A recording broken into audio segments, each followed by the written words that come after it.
welcome back to my YouTube channel. For today's vlog, we're going to cook a simple recipe of pasta. So, I hope you will join me, guys. So, ito po yung mga sangkap natin gagamitin. So, gagamit po ako dito ng okra. This is rare kasi ang ginamit ko dito sa pasta is okra. And I just want to try it. So, ayan. Okra po yung ating gagamitin for today's recipe sa ating pansit. Ayan.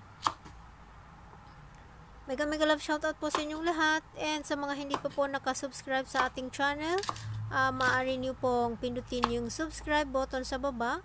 And pakipindut din po yung notification bell para ma-update po kayo or ma-notify po kayo whenever meron po tayong bagong upload na video. Ayan, and ang complete recipe po ay ilalagay ko po sa description box. So, sana pakicheck nyo po, guys. And, sana mapanood nyo po yung video hanggang sa dulo po. Ayan, thank you so much po kung saang bansa man po kayo nanonood ng aking video.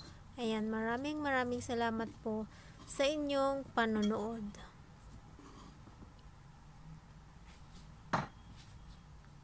And gagamit din po tayo dito ng isang piraso ng carrot. And hihiwain lamang po natin ito into slices. Gaya po ng dating paghihiwa natin kapag tayo ay nagluluto ng mga ingredients ng pangpansit. Ayan.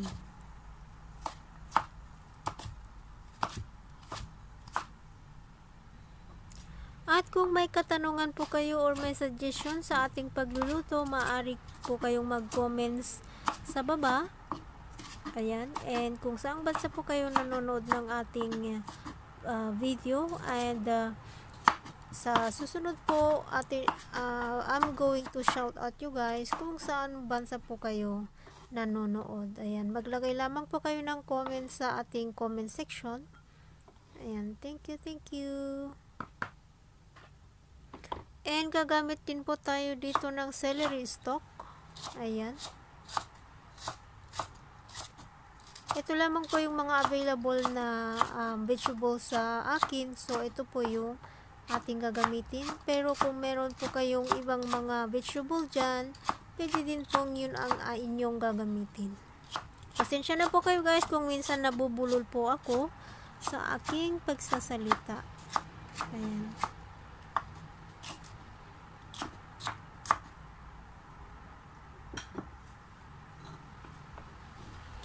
Ito po ay aking sariling recipe lamang po. Ayan. Gusto ko lamang pong i-try yung ibang mga vegetables sa ating pagluluto ng pansit. So, ito po, gagamitin po ako dito ng sitaw. Instead na beans ang ating gagamitin, gagamit po tayo dito ng sitaw. Ayan, para maiba naman at para matry din natin yung ibang luto ng ating mga gulay. Ayan. And of course, ang ating panggisa ang bawang at sibuyas. Nag-explode ang aking ang tawag doon.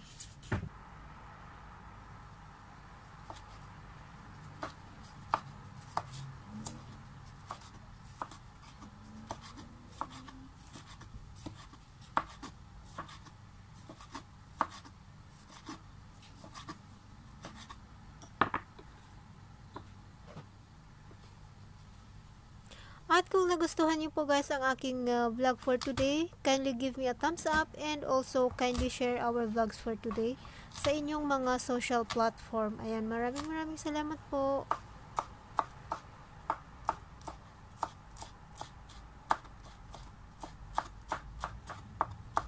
At pagkatapos po nating hiwain ang ating mga ingredients, ayan, ilalagay po natin ito sa maliliit na bowl.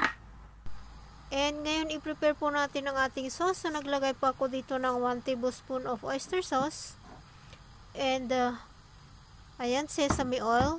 Maglalagay po din po tayo dito ng 1 tablespoon of sesame oil.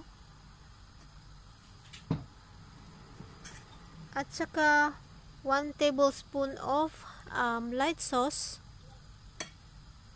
Pwede din po kayong maglagay dito ng magic sarap kung meron po kayo.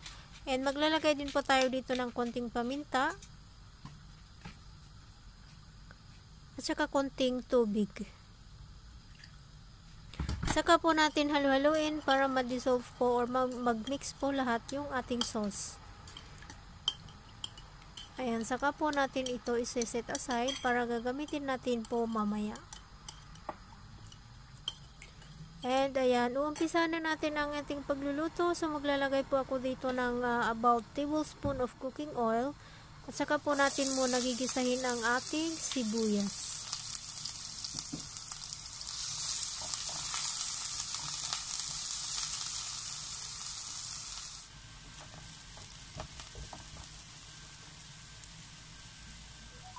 At pagkatapos gigisahin din natin ang ating chicken strips. So ang ginamit ko po pala dito is chicken strips, and nahiwa ko na po siya sa strips na style ng cutting. And chicken legs po pala yung ginamit ko dito. Tinanggal ko lang po yung buto. So ayan, medyo okay na yung ating chicken strips. Ginisa lamang po natin ito ng 5 minutes, at saka po tayo maglalagay dito ng isang piraso ng chicken nor cubes. Ayan.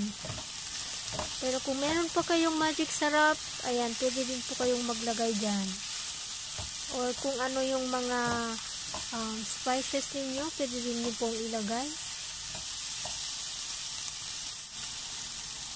And ngayon ilalagay na natin ang ating okra at yung ating celery, yung ating carrot,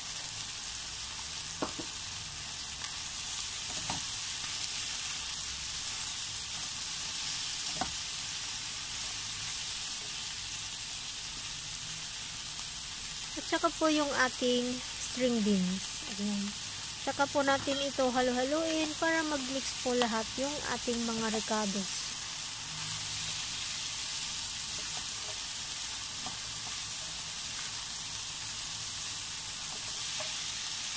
Mas maraming gulay ang ating ihahalo, mas masarap po.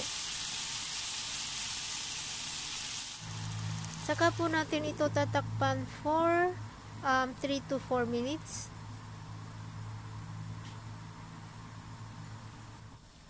Ayan, at paminsan-minsan i-check po natin ito.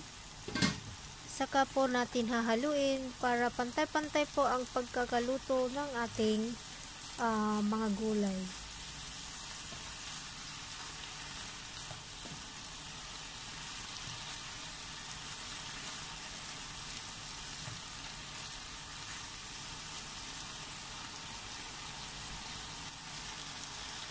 And ngayon ilalagay natin ang ating red bell pepper.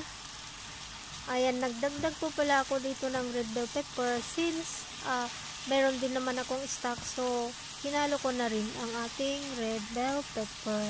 Pero optional lamang po, kung wala po kayong bell pepper, pwede din pong wala. And ngayon ilalagay na natin ang ating sauce na ginawa kanina.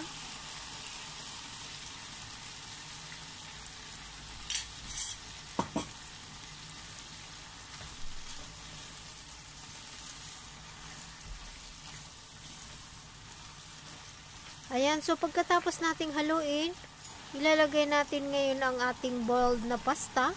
So, ang ginamit ko dito is yung boiled na pasta. Hindi po ito pansit.